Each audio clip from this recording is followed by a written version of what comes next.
So in the last video we discussed about the female reproductive system. So in this video we are going to deal with a very important process, gametogenesis. So we know that the primary sex organs are the testes and the ovaries.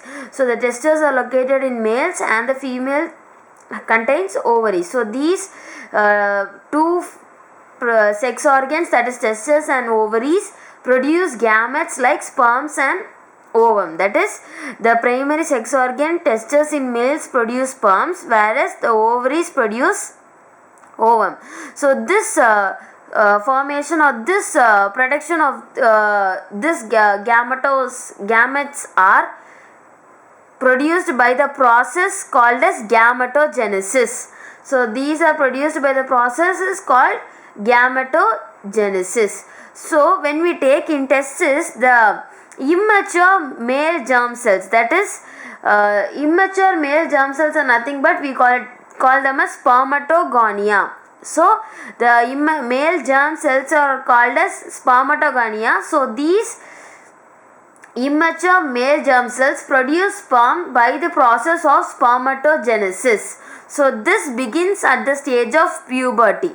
So the male germ cells produce sperms by the process called spermatogenesis, and this begins at the stage of or begins at the time of puberty. When we take the spermatogonia, that is a single spermatogonium which is present in the inner wall of the seminiferous tubules. So the inside the inner wall of seminiferous tubules, this spermatogonia, that is a single spermatogonium, is present, and inside the wall of the seminiferous tubules they multiply and they undergo mitotic division in order to increase in number. So these spermatogonia multiply by the division of mitotic division, and they increase in number. And when we discuss about a single spermatogonium, so a single spermatogonium is always diploid. So the nature of the spermatogonium is diploid and it contains of 46 chromosomes. So the single spermatogonia or each spermatogonium consists of 46 chromosomes, and they are always diploid in nature. So some of the spermatogonia, so we call them as primary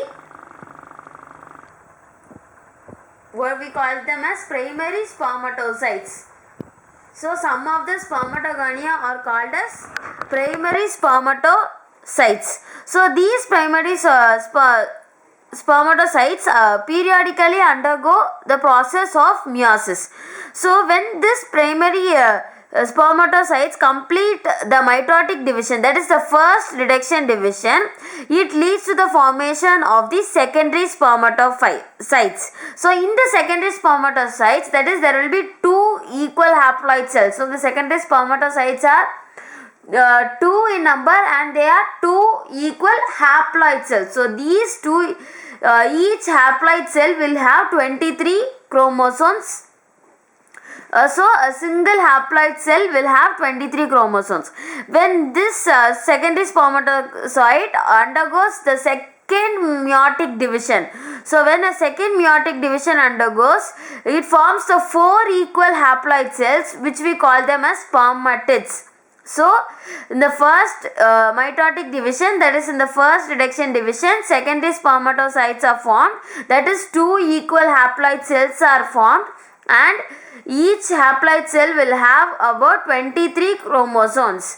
When this secondary spermatocytes undergo the second meiotic division, then they form 4 equal haploid cells which we call them as spermatids.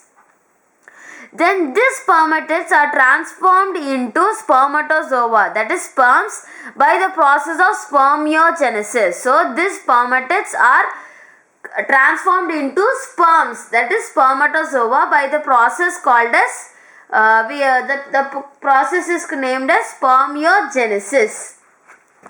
So after this spermiogenesis, the sperm heads become embedded in the Sertoli cells. So the sperm, the head region of the sperm gets embedded with the Sertoli cells. So finally here it gets released from the seminiferous tubules. So this process we call it as spermiation. So the removal of the sperm from the seminiferous tubules and it getting embedded to the Sertoli cells, then by this process we call them as spermiation.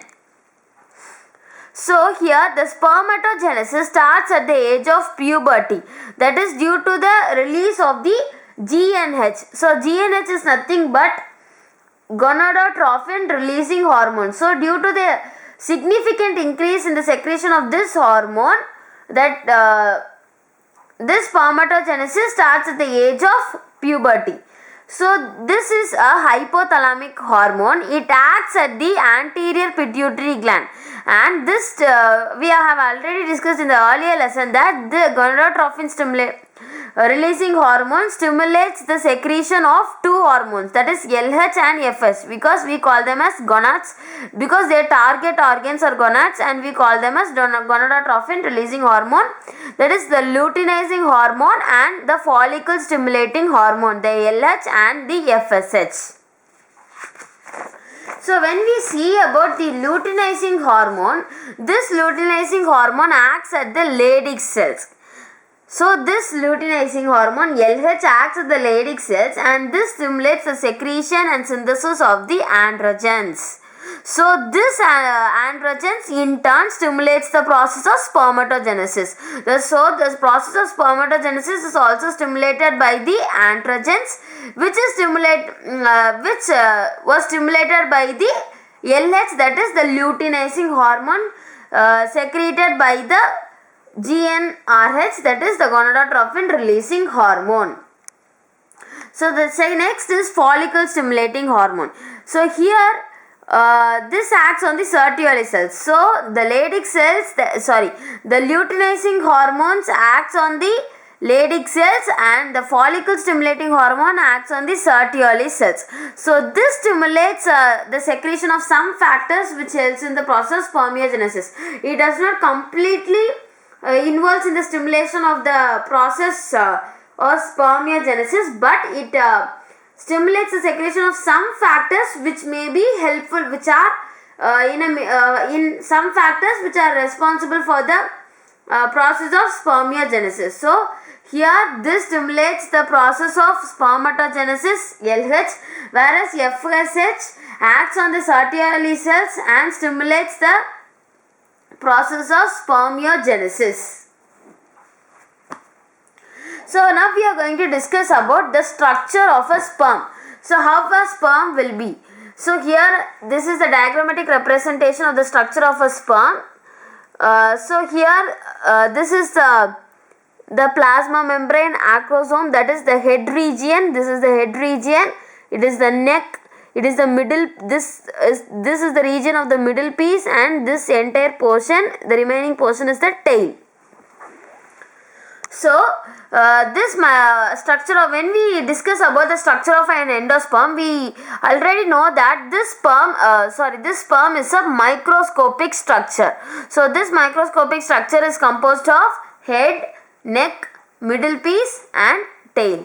So this in a complete body of the endosperm is enveloped by the plasma membrane. So the plasma membrane envelops the whole body of the sperm. So the whole body of the sperm is enveloped by the plasma membrane. So when we discuss about the head, so it contains an elongated haploid nucleus. So it consists of an elongated haploid nucleus in which the anterior portion is covered by the acrosome. So acrosome is nothing but it is a cap-like structure.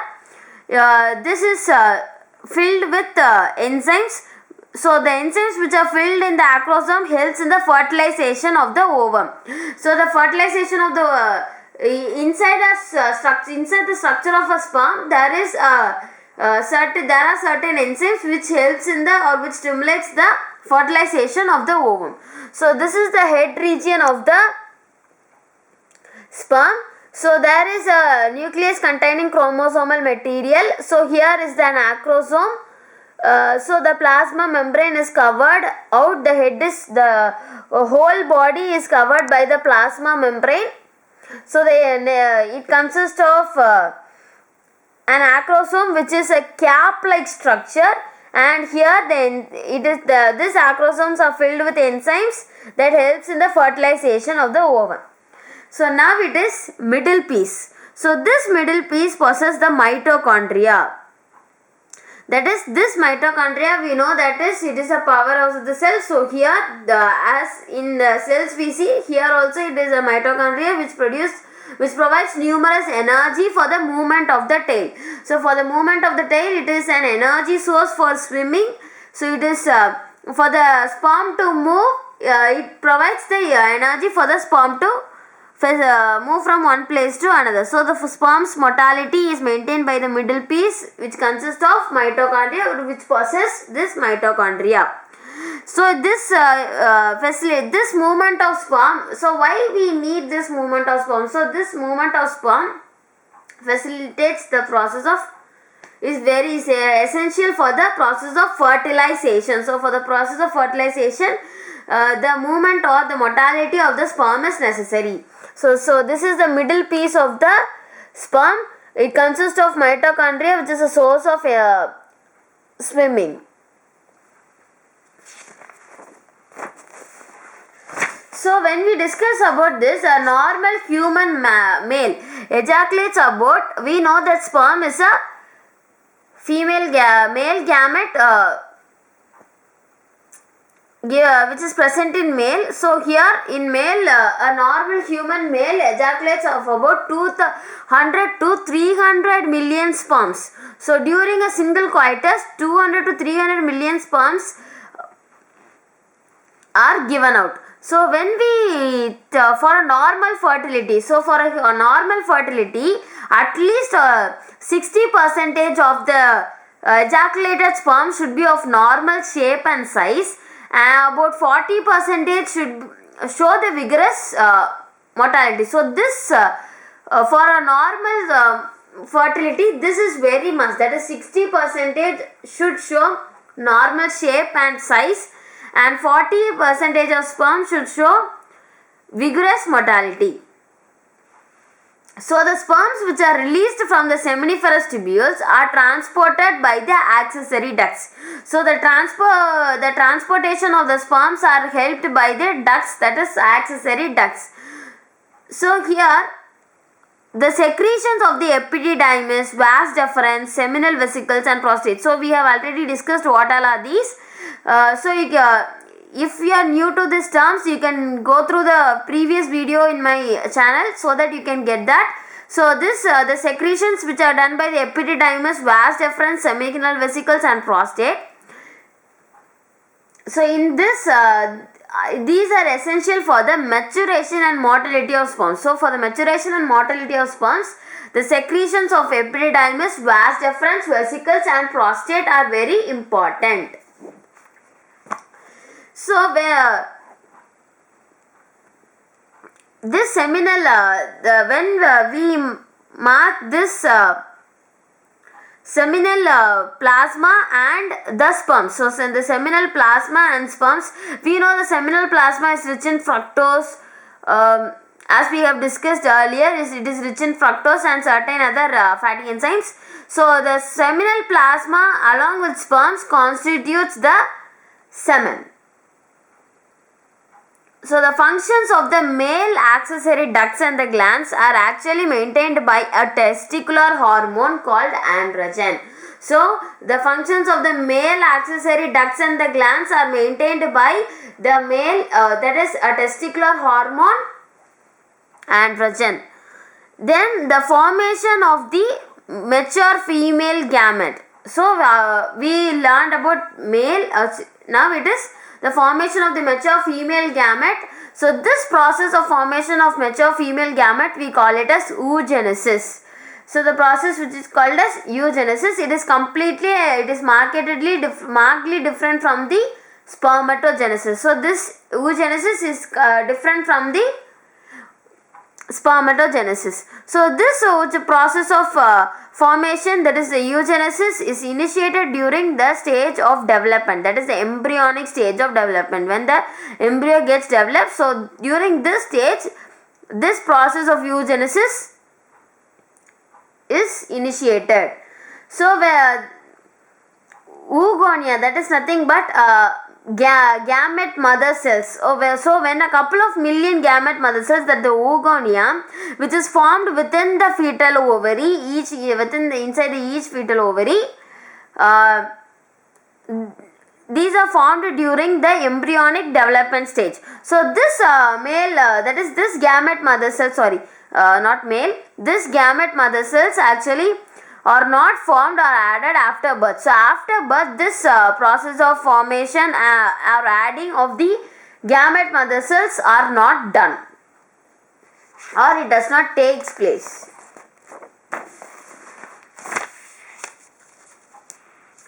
So this oogonia, that is the gamete mother cells, starts to divide. That is, it undergoes a process of division. That is, it enters the first. The first phase is the prophase 1. So that is by undergoing meiotic division, it enters the prophase 1. There it gets out a temporary arrest, and it is called as primary oocyte. So the oogonia starts division, and the first phase it enters by the meiotic division. We call it as prophase 1, and there occurs a temporary arrest, and we call that as primary oocytes. So each primary oocyte is surrounded by a layer of granulosa cells. So after the primary oocyte is covered by the granulosa cells, then we call them as primary follicle. That is the primary oocyte after the coverage of after it is getting surrounded by a layer of granulosa cells, then we call them as primary follicle.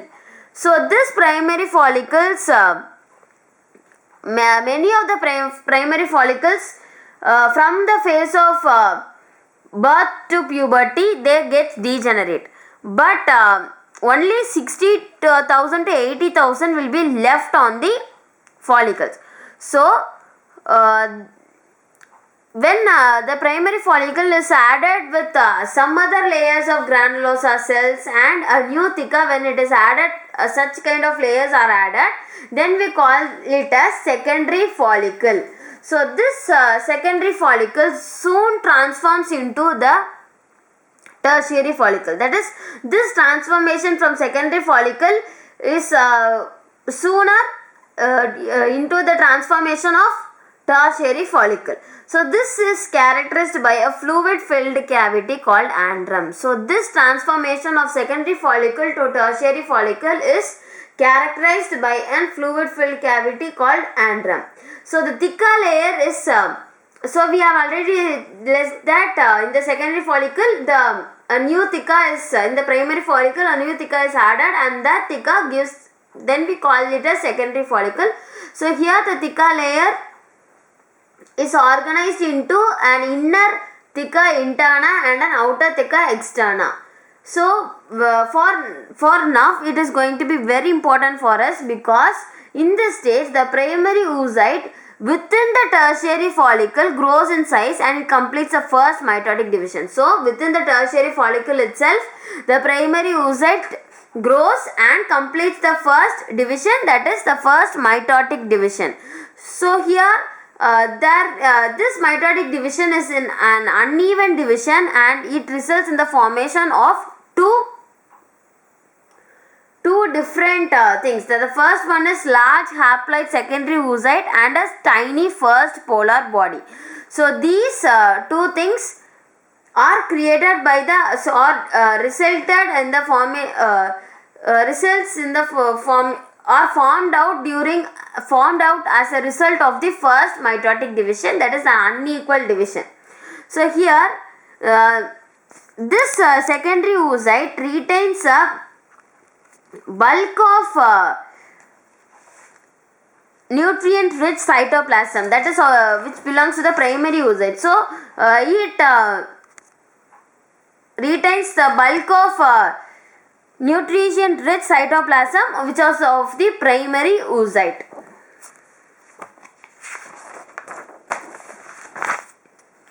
So when we check with the tertiary follicle, it then further converts into Graafian follicle.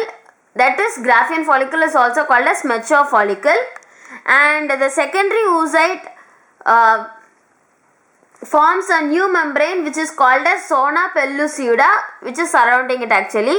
So the final process of ovulation occurs here after these steps.